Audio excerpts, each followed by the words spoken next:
हम क्या सुन रहे थे कि हमारे जीवन में ब्लेसिंग्स कितना इम्पोर्टेंट चीज होती है ब्लेसिंग्स की, कि हमारे पास पैसा होता है, धन होता है, गाड़ियां होती हैं, लेकिन ऐसी प्रॉब्लम्स आ जाती है मेरे सामने, ऐसे चैलेंजेस आ जाते हैं, मुझे लगता है कोई गाइड करने को एक बार मिल जाए, कोई मेरी प्रॉब्लम्स को सॉल्व कर सके, लेकिन उस वक्त क्या होता है, कोई नहीं मिलता है।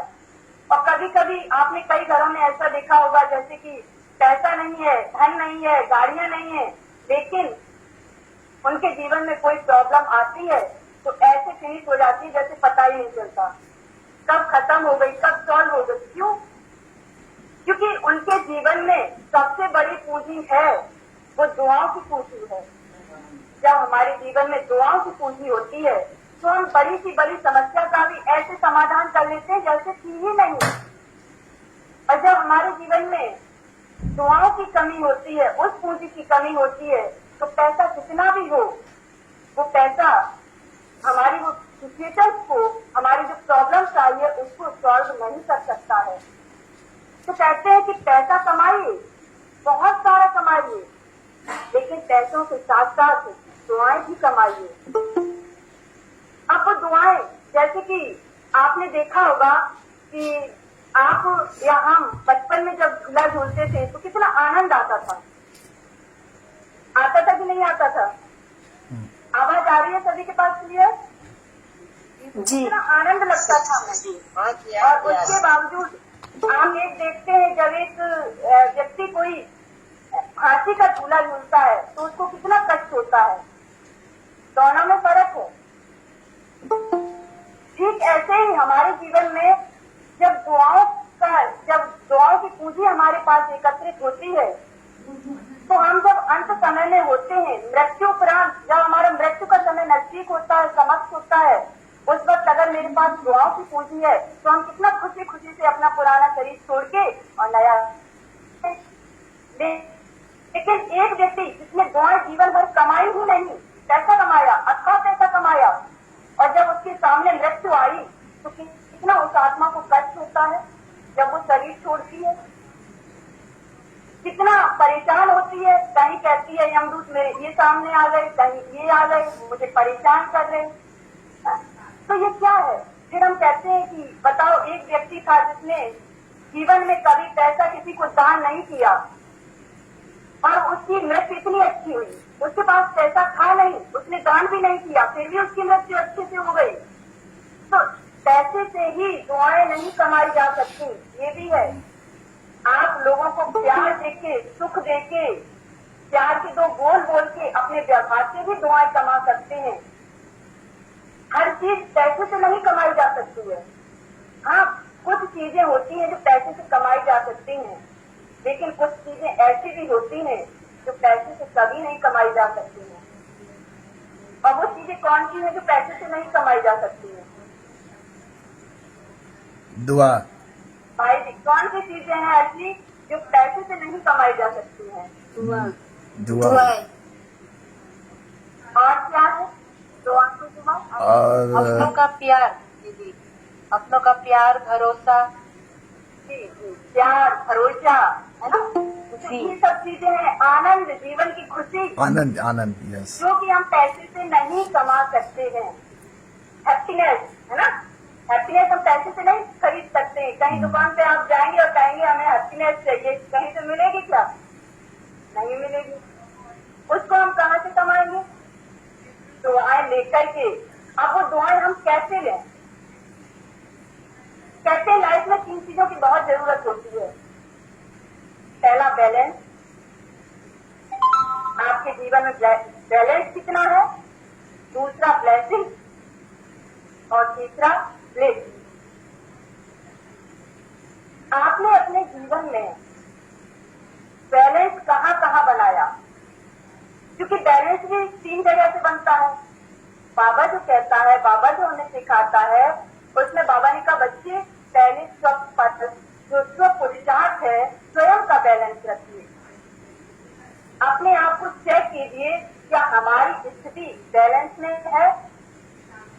कभी ऐसा तो नहीं होता है कि कभी हम किसी को बहुत प्यार देते हैं, बहुत खुश होते हैं, बहुत ज्यादा ऐसा लगता है सारे अचीवमेंट्स मुझसे ही मिल गए हैं। और कभी ऐसा लगता है कि मेरे जीवन में कुछ है ही नहीं, जैसे कुछ गायब हो गया हो। बहुत दुखी होते हैं, परेशान होते हैं। एक दिन खिला हुआ चेहरा होता है, दूसरे दिन मायूस होता है। क्यों होता है ऐसा? क्योंकि हमारी लाइफ में बैलेंस की कमी है। सबसे पहले हमें अपनी लाइफ में बैलेंस बना के रखना है, स्वयं के प्रति बैलेंस। और दूसरा, सेवा के प्रति बैलेंस हमारा कितना है। हम क्या करते हैं, कभी कभी यज्ञ सेवा बहुत अधिक कर लेते हैं तो विश्व सेवा हमारी छूट जाती है। जब हम यज्ञ सेवा में इतना थक जाते हैं कि फिर हमारा मन ही नहीं करता कि हम थोड़ा देर मेडिटेशन करें, विश्व की आत्माओं को शांति दें। फिर हम पूरा रात अपना सोने में गुजार देते हैं। दिन में भी जैसे ही समय मिलता है सोने में गवा दिया। बस हमने यज्ञ सेवा की तो आपने विश्व सेवा नहीं की, तो विश्व की आत्माओं को शांति कैसे मिलेगी। दूसरा, हमें यज्ञ सेवा और विश्व सेवा दोनों में बैलेंस रखना है। तो जब हम यज्ञ सेवा और विश्व सेवा दोनों में बैलेंस रख के चलेंगे, स्वयं के प्रति बैलेंस रख करके चलेंगे, तब हमारे जीवन में लोगों की ब्लेसिंग्स मिलनी शुरू होगी। तीसरा एक और बैलेंस रखना है। वो कौन सा है? सबसे डिफिकल्ट बैलेंस है ब्राह्मण परिवार के साथ बैलेंस बना के चलना। क्योंकि कुछ ब्राह्मण परिवार में ऐसी भी आत्माएं हैं जिनकी स्थिति ठीक नहीं होती है, तो वो आत्माएं आपको कष्ट देने की भी कोशिश करती हैं। आप आगे बढ़ते हैं तो वो आत्माएं आपको नीचे गिराने की भी कोशिश करती हैं। फिर आप कहते हैं, अरे ये तो बाबा के बच्चे हैं, फिर भी मेरे साथ ऐसा कर रहे हैं। तो ये ब्राह्मण परिवार के साथ बैलेंस। बाबा के बच्चे हैं, लेकिन बाबा ने कहा सभी बच्चों की अपनी अपनी कैटेगरी है, सबका अपना व्यवहार है। ये एक राजधानी स्थापित हो रही है जिसमें हर तरीके के लोग चाहिए, राजा भी चाहिए, शासक भी चाहिए, प्रजा भी चाहिए, है ना। और बाबा ने यहाँ तक कहा कि रॉयल घराने के चांडाल भी चाहिए, तो प्रजा के चांडाल भी चाहिए। लास्ट संडे की मुरली में बाबा ने जो पिछले संडे में हमने मुरली सुनी थी, उसमें एक बार बाबा ने ये भी कहा था कि जो बच्चे सेंटर पे रह करके ही मिसबिहेव करते हैं, फिर बाबा का नाम बदनाम करते हैं, तो वो रॉयल घराने के चांडाल बनते हैं। आप पढ़ सकते हैं पीछे की मुरली उठा करके। बहुत सुंदर। तो ये पढ़े थे, 3-4 हफ्ता पहले का था। जी पिछले संडे में ही, मतलब जो गुजर गए तो उसी में एक संडे में 3-4 हफ्ते पहले था। एक तो रॉयल घराने का चंडाल और एक तो प्रजा का चंडाल। एक मिनट। जी तो हमारी जो वैल्यूज हैं ब्राह्मण परिवार में, वो सबके अलग अलग हैं, सब अलग अलग जगहों से आए हैं। अब जब अच्छे व्यक्ति के साथ तो तालमेल सभी बना लेते हैं, अच्छे व्यक्ति के साथ तो तालमेल बना के सुख दे के सभी ब्लेसिंग्स ले लेते हैं। लेकिन जब हम गलत व्यक्ति के साथ अपनी तालमेल स्थापित करते हैं, उसके साथ जब हम अपना व्यवहार अच्छा बना के रखते हैं, तब तो बात है। अगर अच्छे के साथ अच्छे बने रहे तो कौन सी बड़ी बात है, सब बन देते हैं। आप हमें प्यार दो, हम आपको प्यार दे रहे, कौन सी बड़ी बात है? कोई बड़ी बात है? कोई बड़ी बात नहीं है। लेकिन जब आप हमें नफरत दो और उसके बावजूद भी हम आपको रिटर्न में प्यार दें, ये बहुत बड़ी बात है। ये हर किसी के वश की बात नहीं है। तो हमें उन आत्माओं के साथ भी अपना बैलेंस बना के रखना है। ये नहीं कि उन्होंने कहा कि अरे आपने अभी तक ये सेवा नहीं की और मेरा मूड ठीक नहीं रहा, मूड गड़बड़ हो गया, अरे दीदी ने मुझे ऐसे बोला, ऐसे बोलती है, तो क्या होगा? हम बाबा की ब्लेसिंग से वंचित रह जाएंगे। उस आत्मा को तो पाप का भागीदार बना ही रहा है, जो उनका कर्म है वो। लेकिन हमारे कर्म हमें ब्लेसिंग से अनुभवी भी बनाते हैं। तो हमारा कर्तव्य क्या है? उन सब बातों को इग्नोर करके ब्राह्मण परिवार के साथ अपना बैलेंस बना के चलना। वो कुछ भी करे, वो उनका कर्म है, हमें आगे से आगे जाना है, राजा बनना है, बस हमारा ये विचार हो, है ना। जब 3 तरह की, ये तीनों में ही जब हम अपना बैलेंस बना के रखते हैं, तब हमें दूसरों से ब्लेसिंग्स मिलनी शुरू होती हैं। और जब हमारे जीवन में ब्लेसिंग्स की पूंजी जमा हो जाती है, तो धीरे धीरे हमें अपने ही जीवन में आनंद की, ब्लिस, तीसरा हमने बताया था पीछे, ब्लिस, ब्लिस मीन्स आनंद, तो आनंद की अनुभूति हमें स्वयं ही होनी स्टार्ट हो जाती है। तभी हम कभी कभी क्या करते हैं, जैसे सेवा करते हैं, बाबा की सेवा की, हमने यज्ञ सेवा की, फिर आकर के थोड़ा देर मेडिटेशन करके विश्व की सेवा की, फिर स्वयं की भी सेवा की, स्वयं को भी समय दिया, फिर उसके बाद हम क्या अनुभव करते हैं, आज मुझे जीवन पता नहीं क्यों बड़ा अच्छा लग रहा है, बड़ा अच्छा फील हो रहा है। तो ऐसा बाबा ने कहा, हर वक्त, हर समय, हर स्थिति में आपको अच्छा फील हो, ऐसी अपनी स्थिति बनाए। क्योंकि पैसे से इन चीजों को हम कभी नहीं खरीद सकते हैं। खरीद सकते हैं क्या? कभी नहीं खरीद सकते हैं।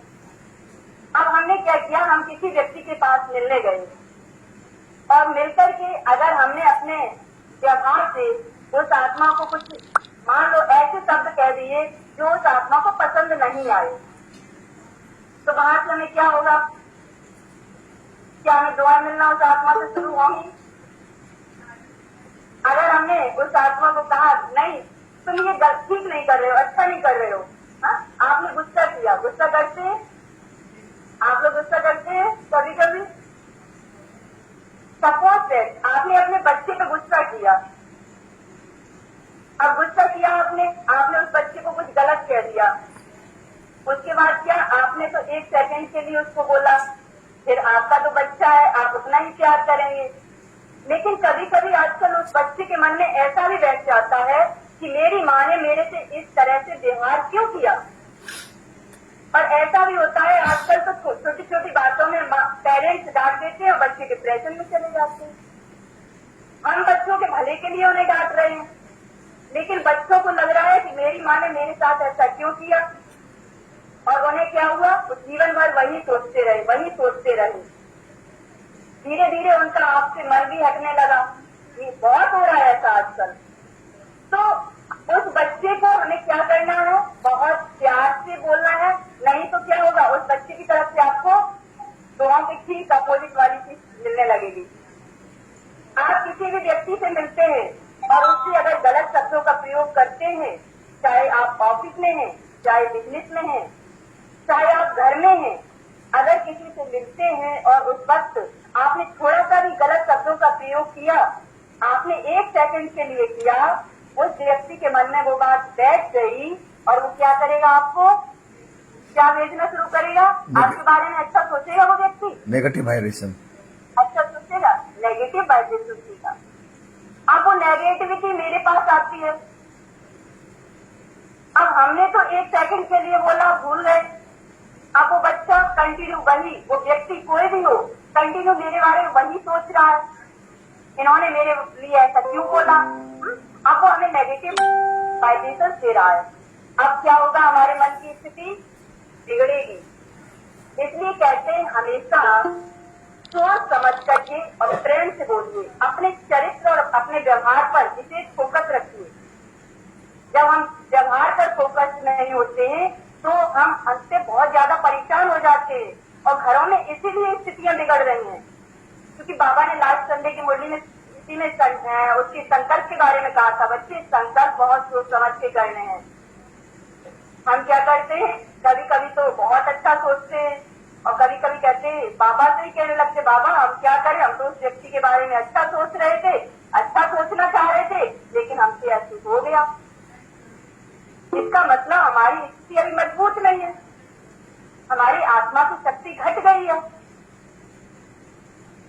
तो हमें हर किसी से दुआएं लेनी है, क्योंकि कहते आपने देखा होगा अभी कोरोना चल रहा था, आप दूर नहीं जाइए, उस वक्त क्या था, हॉस्पिटल में पेशेंट थे, उसमें कुछ पेशेंट ऐसे थे जिनके पास अथाह धन था, और उन्होंने कहा डॉक्टर साहब कुछ भी करिए, मेरे पेशेंट को बचा लीजिए, हम जितना होगा उतना खर्च करेंगे। पैसे की आप कोई तकलीफ, मतलब आप पैसे के बारे में सोचिए ही मत।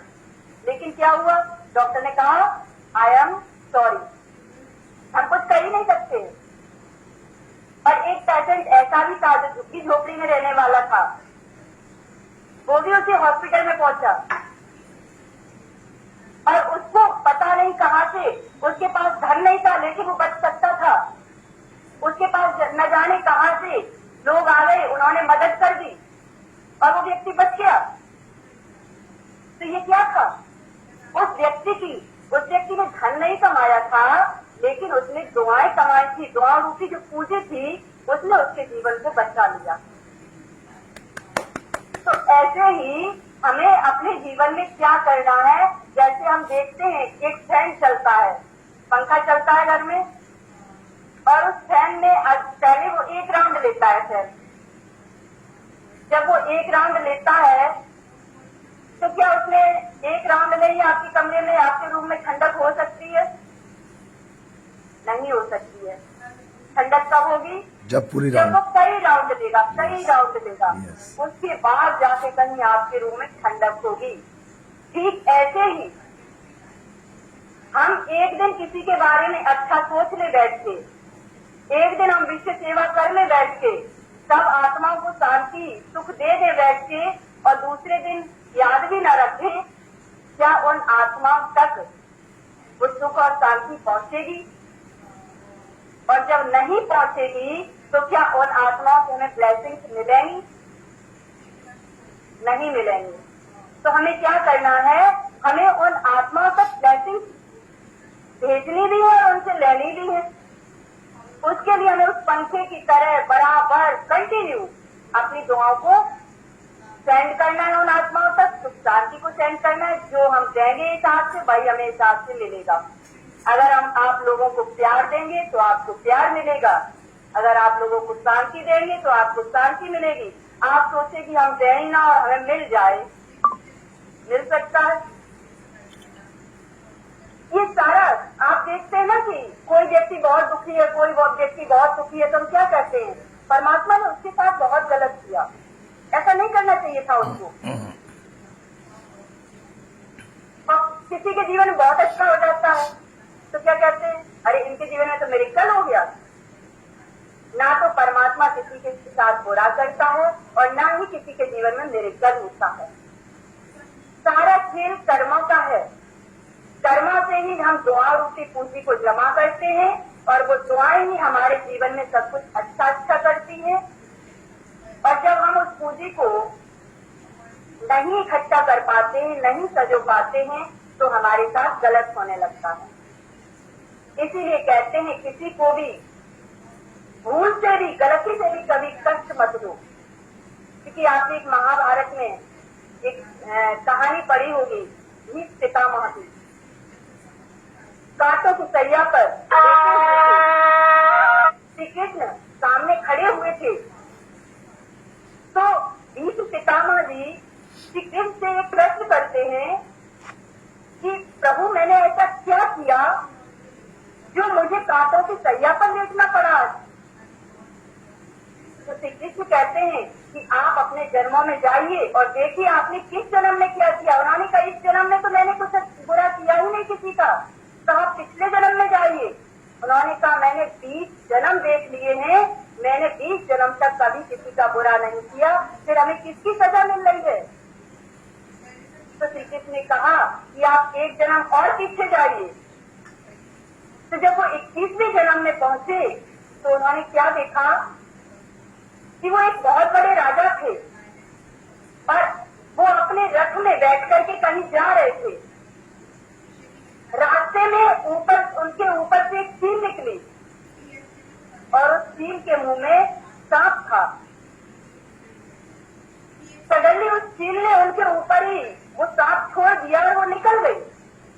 जब वो सर्प उनके ऊपर आकर के गिरा तो उन्होंने अपनी तलवार में फंसा करके ऊपर ऐसे फेंक दिया कि एक बबूल का पेड़ था, उसमें जाकर के वो सर्प जो था वो, क्योंकि वो सर्प मरा हुआ नहीं था, अधमरा था, उसके वो कांटे चुभ रहे थे सर्प के।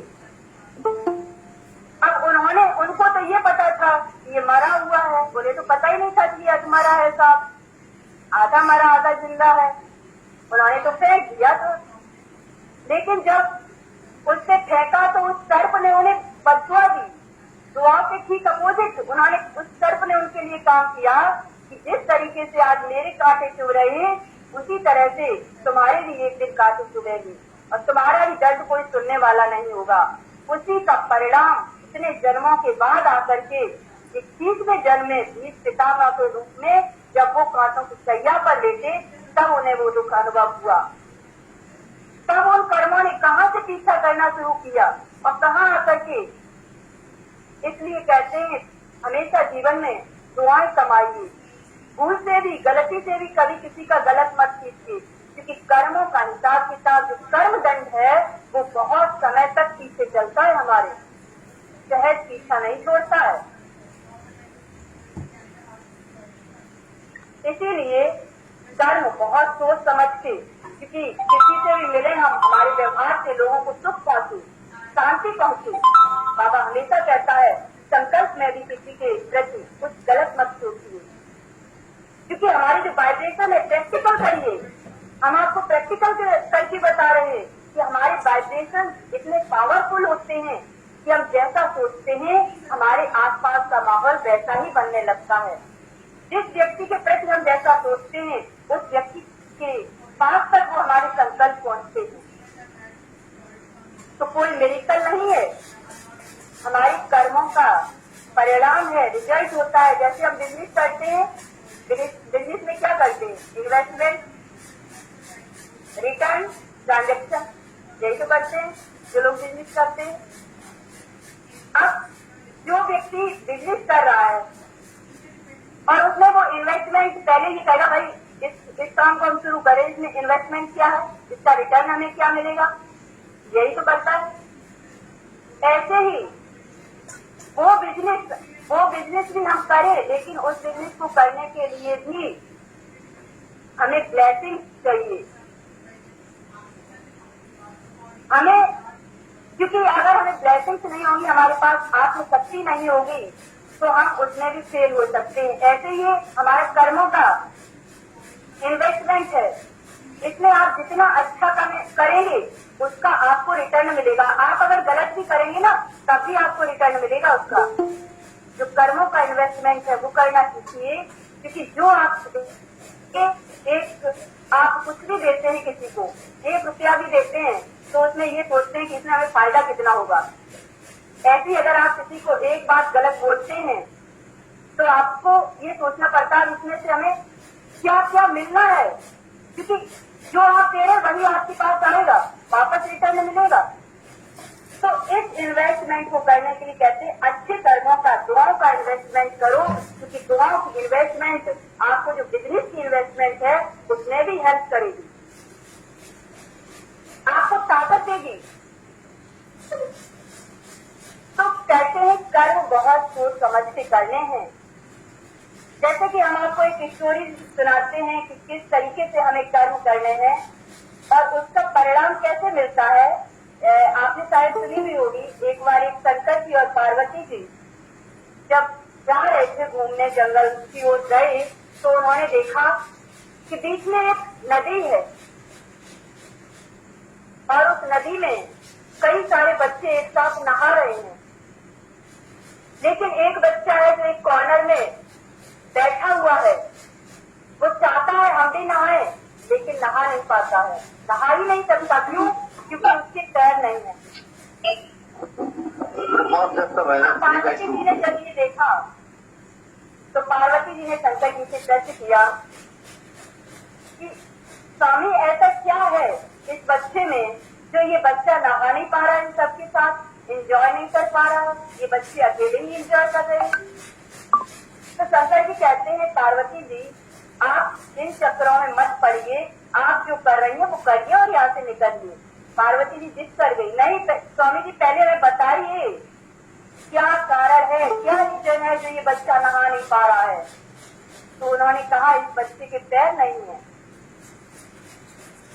पार्वती जी को बड़ा दुख हुआ, तो उन्होंने शंकर जी से कहा आप तो सब कुछ कर सकते हैं, क्या इस बच्चे को पैर नहीं दे सकते? जो ये बच्चा भी नहा ले। शंकर जी ने कहा कि आप ये प्रकृति का काम है, प्रकृति को करने दें, आप इसमें बीच में इंटरफियर मत कीजिए। लेकिन पार्वती जी नहीं मानती हैं, जिद कर जाती हैं।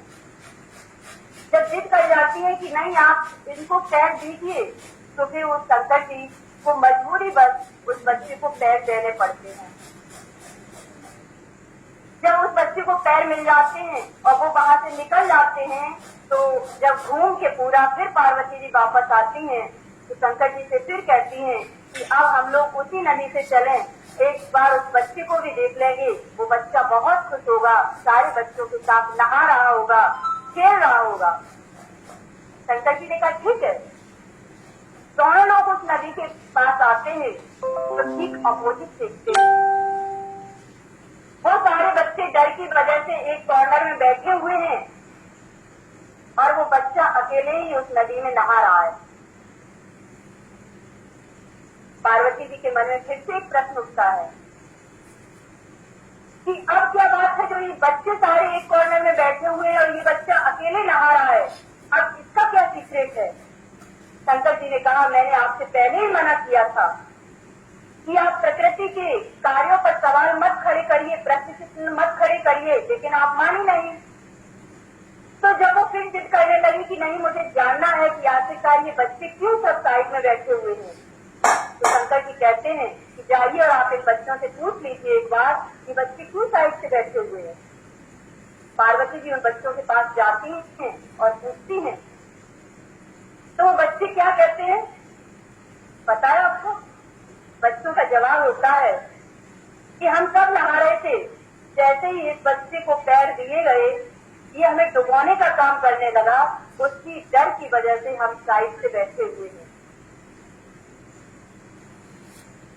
जब ये बात सुनी तो फिर उन्होंने एक बार शंकर जी से पूछा कि ये क्यों डुबो रहा है? तो शंकर जी ने कहा कि ये बच्चा जो था पिछले जन्म में इसने बच्चों को डुबाने का कार्य किया था समुद्र में। इसने बच्चों के पैर छीने थे, लोगों के पैर छीने थे, इसकी वजह से प्रकृति ने इनके पैर छीन लिए इस बच्चे के।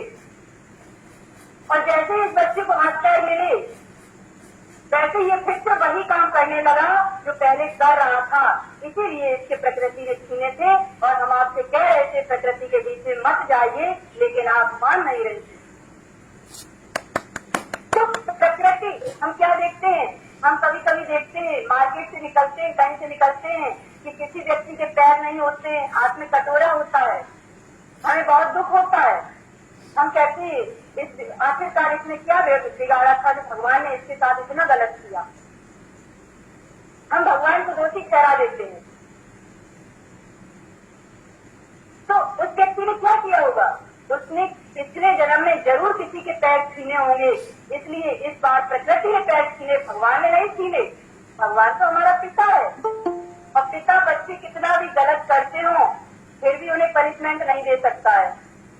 आप अपने घर में सोचिए, आपके 2 बच्चे हैं, एक बच्चा आपकी हर बात को मान रहा है, बहुत ही ओबीडियंट है, आज्ञाकारी है,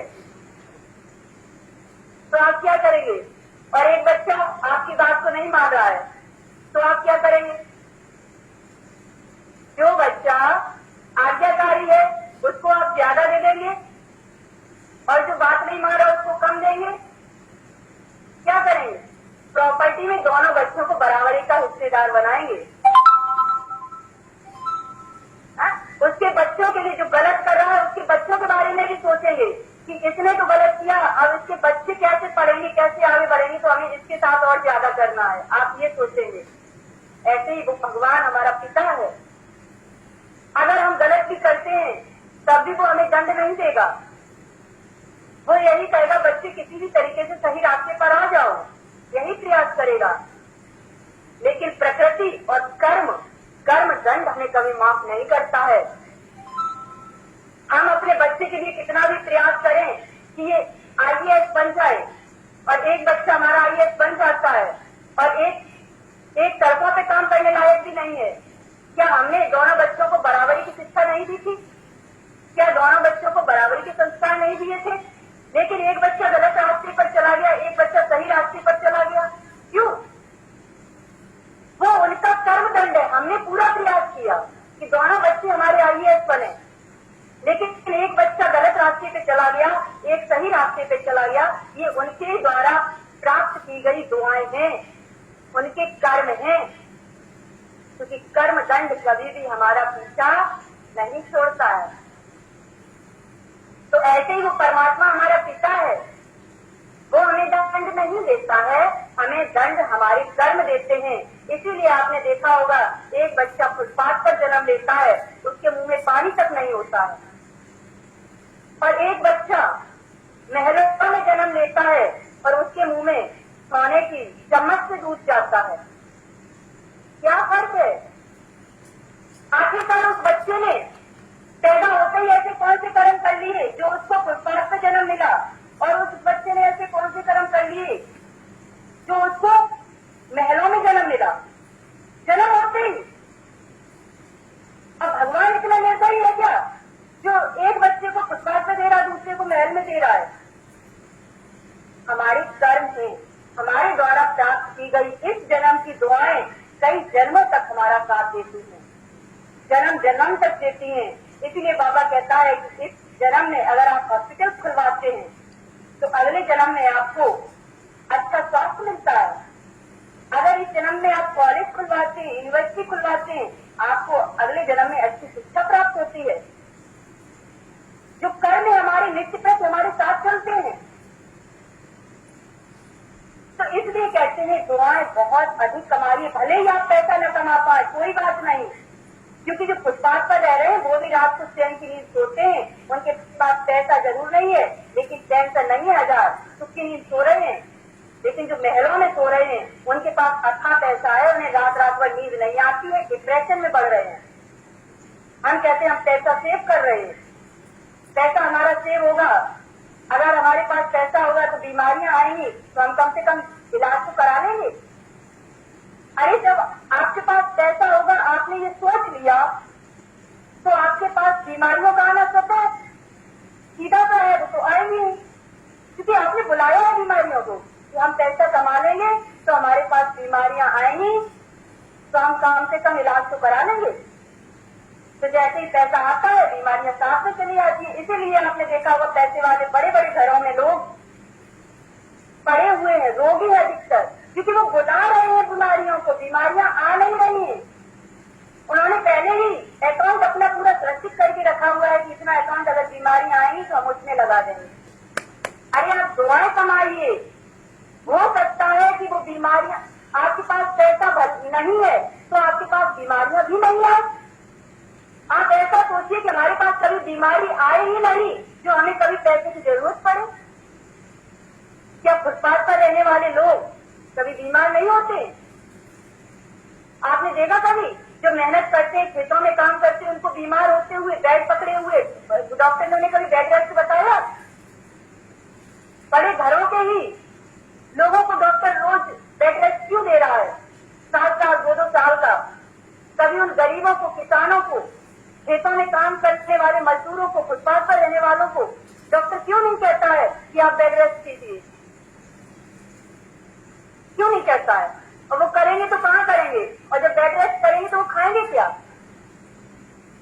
तो वो कभी सोचते ही नहीं, वो अपने मन में विचार ही नहीं लाते कि हम बीमार होंगे, इसलिए वो बीमार नहीं होते हैं। वो दिन भर खेतों में काम करते हैं, इसलिए उनके मन में ये विचार नहीं आता है कि हम बीमार होंगे। और जो खाली दिमाग लेटे होंगे उनके मन में विचार आता है कि हम बीमार होंगे तो क्या करेंगे, पैसा इकट्ठा कर लो। तो हमने बीमारियों को आमंत्रित किया। तो आप ऐसा मत कीजिए, दुआएं कमाइए। कभी मत सोचिए कि बीमारियां आए हमारे जीवन में तो हमारे पास पैसा भी होना चाहिए। ये सोचो कि हम ऐसा करेंगे कि हमारे पास बीमारियां कभी जीवन में आएंगी ही नहीं। हम क्या सोचते हैं कि हम अब गाड़ी खरीद लेंगे 4 व्हीलर, तो फिर देखना हमारे जीवन में बहुत खुशी आ जाएगी, हमें इतना पैसा कमाना है, इतना पैसा कमाना है, हम एक बड़ा सा महल बना लें, 4-6 AC लगवा लें, एक 4 व्हीलर AC ले लें, फिर मन आए वहां घूमेंगे, जीवन में खुशी ही खुशी होगी। क्या ऐसा हुआ कल के किसी के जीवन में जिन्होंने महल बना लिए, जिनके पास गाड़ियां हैं, उनसे जाकर के आप मिलिए, उनसे पूछिए क्या अब आप वाकई में जीवन में अपने में सच्चे आनंद की अनुभूति कर रहे हैं? क्या आप वाकई में खुश हैं? अगर आप पूछेंगे तो उनसे एक ही जवाब मिलेगा, बहन जी दवाई लेते हैं नींद की, तब नींद आती है रात को, सोना भी मुश्किल है, आप आनंद की बात कर रही हैं। मैंने देखा है ये। तो वो आनंद की अनुभूति क्यों नहीं है आज? अब क्योंकि हमने अपने मन में ये थॉट दे दिया है कि जब हम ये सब कमा लेंगे, जब हम पैसा कमा लेंगे तो हमारे जीवन में खुशियों की बहार